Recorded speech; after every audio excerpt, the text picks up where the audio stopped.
घर में नई बहू आई थी। नई बहू के आने से घर में चहल पहल हो गई थी, लाइटिंग लगी थी, झालर लगे थे और घर में हंसी खुशी का माहौल आ गया था। लेकिन कुछ ही समय बीता था कि सास के कमरे से आवाज़ आ रही थी, सुनते हो जी, मुझे लगता है ये बहू दूध में पानी मिला कर देती है। मुझे तो कुछ कुछ शक होता है। उन्होंने कहा कि नहीं, ऐसा कुछ नहीं है, ये तुम्हारा वहम हो सकता है।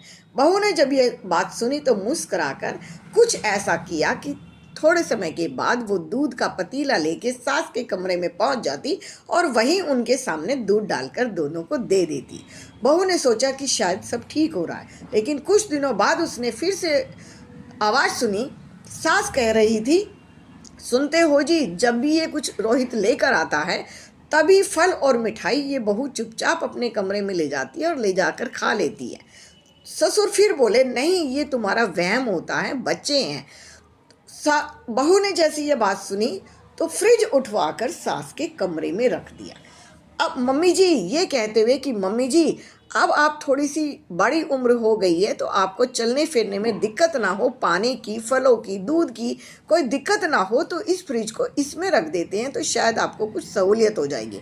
लेकिन ये क्या, थोड़े दिन बाद वो फिर बोली, मुझे तो लगता है कि ये कुछ ना कुछ ऐसा करती है कि मेरे खिलाफ ये बेटे को कुछ ना कुछ सिखाती रहती है। तब ससुर जी ने कहा कि भाग्यवान, अब तुम मेरी बात सुनो, घर बहुत अच्छे से चल रहा है, बहुत अच्छे से सेवा करती है, टाइम से चाय नाश्ता पानी सब कुछ देती है। लेकिन ये क्या, आपको तो जैसे शक की बीमारी हो गई है। एक बात का बुरा मत मानना, मुझे तो ऐसा लगता है जैसी बहू आप थी ऐसी ही बहू आप इसके अंदर खोज रही हैं।